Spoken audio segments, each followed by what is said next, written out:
திமுக பாருங்க, திரு கருணாநிதி, அதுக்கு பிறகு திரு ஸ்டாலின், அதுக்கு பிறகு இன்னொரு முளைத்து கொண்டார். இப்ப அவரு கூட்டிட்டு போறாரு ஜல்லிக்கட்டுக்கு அவருடைய மகனை. அண்ணா திமுக அப்படியா? மேடையில் இருக்கிற கந்தன் இருந்து அங்க இருக்கிற தலைவர்களாக இருக்கிறாங்க, நான் உட்பட, நீங்கள் உட்பட எல்லாவே பொன்மனச்சம்பல் புரட்சி தலைவர் எம்ஜிஆர், இதையும் புரட்சி தலைவர் அம்மா வளர்த்த பிள்ளைகள். இது தொண்டன் நிறைந்த கட்சி.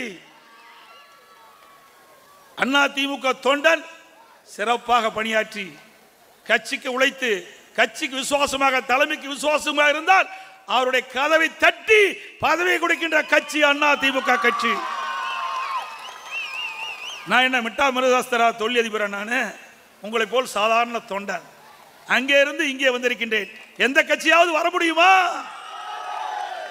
முடியாது. எல்லாம் வாரிசு அரசியல், பணபலம், தொழிலதிபர்கள். மிட்டா மிராஸ்தார் தான் சட்டமன்ற உறுப்பினராக முடியும், நாடாளுமன்ற உறுப்பினராக, அமைச்சராக முடியும். ஆனால் ஒரு சாதாரண தொண்டன் கிளைக்கழக செயலாளர் இருந்து இன்றைக்கு பொதுச் செயலாளராக வர முடியும் என்றால் அது அண்ணா திமுக ஒன்றுதான் முடியும், வேற எந்த கட்சியிலையும் முடியாது.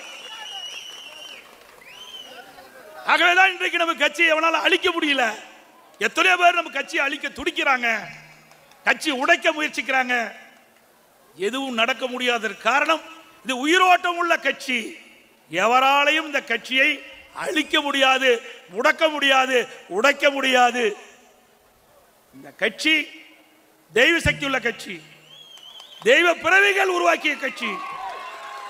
பொன்மனச்சம்பல் புரட்சி தலைவர் எம்ஜிஆர் என்ற தெய்வம் தொடங்கிய கட்சி, புரட்சி தலைவர் அம்மா என்ற தெய்வம் கட்டி காத்த கட்சி.